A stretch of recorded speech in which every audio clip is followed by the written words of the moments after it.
Gordon, thank you so much for the opportunity to address the BNI Colorado group this morning. It's a pleasure to be here to share with you some information that will help you in developing your speeches from being complex to being simple. A nasty word picture that I use to help me not do that mistake in the future is called a blivet. A blivet is loosely defined as trying to put 10 pounds of material into a 5-pound container. Just doesn't work. During the next 7 minutes, I'm going to share 3 points with you that will help your speeches go from complex to simple by simplifying the foundation of your speech, deepening the message of your speech, and limiting your speech to 3 key points.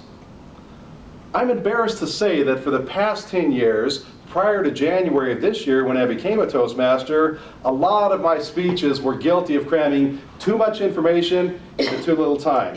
And the way I would do it is like this. I would speak very rapidly in a high-pitched tone, and I would not pause, and I would not breathe, and I would not get any contact, and after 10 minutes the audience would miss half the information. It was not a great way to do it. I would actually compare my style of speaking prior to becoming a Toastmaster to a river, which was a mile wide and 1 inch deep. In other words, I was using the spaghetti approach of public speaking. I would think of every possible topic and interesting fact and anecdote that I could and just throw it at the audience, hoping one of them would stick. Not a great way to make that happen.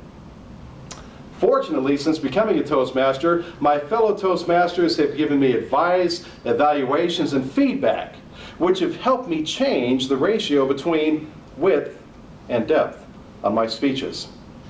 Now, public speaking is not the only place where people will overcomplicate communication.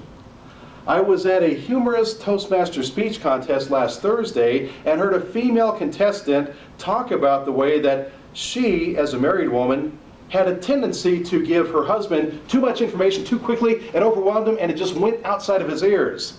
It was an entire waste. They missed the point. A humorous example that I thought of was, how many of you like the story, A Christmas Story, that movie? You guys all love that one? Well, think of the scene to where Ralphie is climbing back up the slide in the department store, and he looks Santa Claus in the eyes and he says, "I want an official Red Ryder carbine action BB gun with a compass in the stock and a thing which tells time." Not a great way to communicate. As we look in history, there's an incredible example of failed communication. Gettysburg, Pennsylvania, November 19th, 1863. I remember it like it was yesterday. But at this speech, a well-known orator named Edward Everett addressed a large crowd of people on this battlefield. And for the next 2 hours, he spoke on every possible topic regarding the Civil War he could think of. After Mr. Everett sat down, President Abraham Lincoln stood up and in 2 minutes delivered the Gettysburg Address. I find it interesting that almost a century and a half later, we all remember Lincoln's speech, but have long forgotten Everett's speech. How did Lincoln make his speech so memorable? Because he had his speech become very narrow, but very deep. And he did this by thinking very deeply about the topic he's speaking on, and researching it, and putting it together quite well so it's deeply poignant for the listener to remember. It's interesting to point out that the day after Gettysburg, Edward Everett wrote a letter to Abraham Lincoln in which he said, "I should be glad if I could flatter myself that I could have come as close to identifying the central theme within 2 hours that you did in 2 minutes." So how did Lincoln pull that off? He did 3 things. Number 1, Lincoln clearly identified the central point of the entire speech. Now, like Everett, he had a lot of material to pick from. He could have spoke on heroes and battles and battlefields and generals and gone on and on. But he was a master at staying very focused on that central point. One thing that really distinguished Lincoln from other speakers was he thought deeply about that central point, and he looked for something unusual to speak on. Not a lot of speakers do that. But it is a key factor which distinguishes great speakers from brilliant speakers. The third thing he did was using the first 2 principles spelled out his speech in 3 key points. I'll give you excerpts from his speech which identify those points. The first one addressed the fear the nation had as to whether or not we as a country would come out of the Civil War, when he said, "We are engaged in a great civil war, testing whether this nation or any nation so conceived and dedicated can long endure."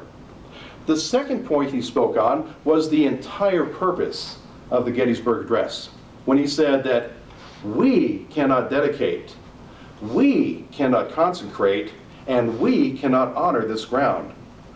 Only those brave men, living and dead, who struggled, have consecrated it. And the third point he made in the speech was a call to action, when he said,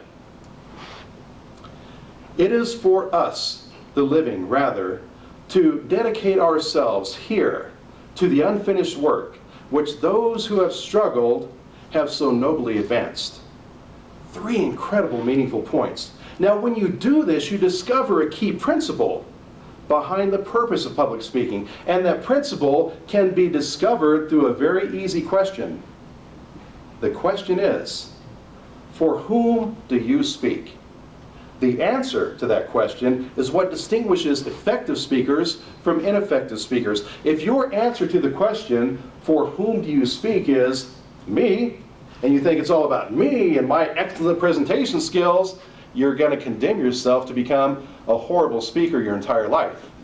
On the other hand, if the answer to that question, for whom do I speak, is the audience, you have promoted yourself to be an incredibly effective public speaker, because the audience, like an individual person, loves the radio station WIIFM, what's in it for me. That's what it's all about.